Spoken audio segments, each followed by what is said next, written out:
दोस्तों इस वीडियो में हम बात करने वाले हैं भारतीय रेलवे के बारे में। जी हाँ दोस्तों, आपको बता दूं भारतीय रेलवे को लेकर के दोस्तों बहुत ज़्यादा सस्पेंस बन रहा है कि भारतीय रेलवे चलेगी भी या फिर नहीं चलेगी, और चलेगी तो कब तक चलेगी। जी हाँ दोस्तों, आपको बता दूं कि जब से पूरे भारत में लॉकडाउन की सिचुएशन आई है तभी से भारतीय रेलवे को पूरी तरह से बंद कर दिया गया है। इसका दोस्तों सबसे बड़ा रीजन जो है वो यही है कि महामारी जिस तरह से फैल रही है, तो ऐसे में हमारे देश में जब ट्रेन में आपने देखा होगा कि सोशल डिस्टेंसिंग का बिल्कुल भी ख्याल रखना पॉसिबल नहीं लगता है भारतीय रेलवे को, क्योंकि दोस्तों रेलवे स्टेशन पर बहुत भीड़ होती है और साथ ही ट्रेन में बहुत भीड़ होती है।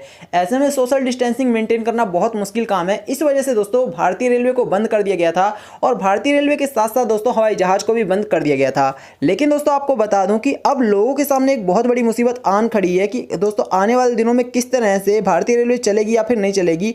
इस वजह से दोस्तों आपको बता दूं कि लोग काफी परेशान हैं और बार बार वो सवाल पूछ रहे हैं कि भारतीय रेलवे कब से चलने वाली है। तो दोस्तों यहाँ पर आपको बता दूं कि अभी फिलहाल के लिए 3 मई के लिए आपने देखा होगा कि पूरी तरह से एक बार और प्रतिबंध लगा दिया गया है। लेकिन फाइनली दोस्तों आपको बता दूं कि लोगों को उम्मीद थी कि 3 मई के बाद भारतीय रेलवे एक बार फिर से पटरी पर लौट आएगी और भारतीय रेलवे चलने लग जाएगी। लेकिन यहां पर दोस्तों आपको मैं बता दूं कि एक बार फिर से आपको शौक लग सकता है, क्योंकि दोस्तों आपको बता दूं कि भारतीय रेलवे की तरफ से एक नया नोटिफिकेशन जारी किया गया है। उसमें दोस्तों साफ साफ कहा गया है कि अभी भारतीय रेलवे का 3 मई के बाद भी चल पाना पॉसिबल नहीं लग रहा है। जी हाँ दोस्तों, 3 मई के बाद भी अभी भारतीय रेलवे का चल पाना पॉसिबल नहीं लग रहा है। ऐसा इसलिए कहा गया है दोस्तों क्योंकि आपको बता दूं कि खुद दोस्तों ग्रुप ऑफ मिनिस्टर ने सामने आकर के बयान दिया। और दोस्तों आपको बता दूं कि ग्रुप ऑफ मिनिस्टर की बैठक हुई थी, और इसके मुताबिक दोस्तों आपको बता दूं कि 3 मई को प्रतिबंध के खत्म होने के बाद भी रेल और हवाई सेवाएं शुरू नहीं होंगी। जी हाँ दोस्तों, शनिवार को रक्षा मंत्री राजनाथ सिंह के नेतृत्व में महामारी के लिए बनी हुई गोम की 5वीं बैठक में इन विषयों पर रिपोर्ट तैयार करके प्रधानमंत्री नरेंद्र मोदी के पास भेजी गई है। सूत्रों के मुताबिक इसमें कहा गया है कि रेल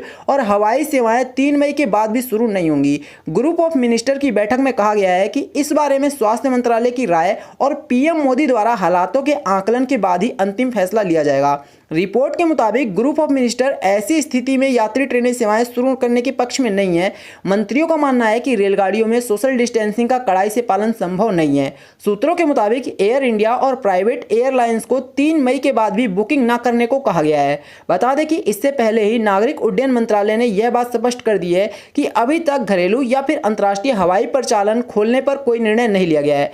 आपको बता दो दोस्तों कि कहा जा रहा है 15 मई तक के लिए कोई पॉसिबल नहीं है कि ट्रेन चलेगी या फिर नहीं चलेगी। 15 मई तक दोस्तों हम सभी को इंतजार करना पड़ेगा भारतीय रेलवे को लेकर के, क्योंकि अभी तक भारत की सिचुएशन बिल्कुल भी इस तरह की नहीं है कि भारतीय रेलवे एक बार फिर से पटरी पर लौट आए। तो आने वाले दिनों में दोस्तों 15 मई तक के लिए हम सभी को वेट करना पड़ेगा भारतीय रेलवे के लिए। 15 मई के बाद ही भारतीय रेलवे कोई डिसीजन ले पाएगी कि रेलवे को चलाना है या फिर नहीं चला पाना है। अभी तक हम आपको बता दूं कि हमारे देश की हालत लगातार बिगड़ती जा रही है। जिस तरह से दोस्तों नए मामले सामने आ रहे हैं उसे देख करके दोस्तों लगता नहीं है कि अभी आने वाले दिनों में भारतीय रेलवे पटरी पर लौटने वाली है।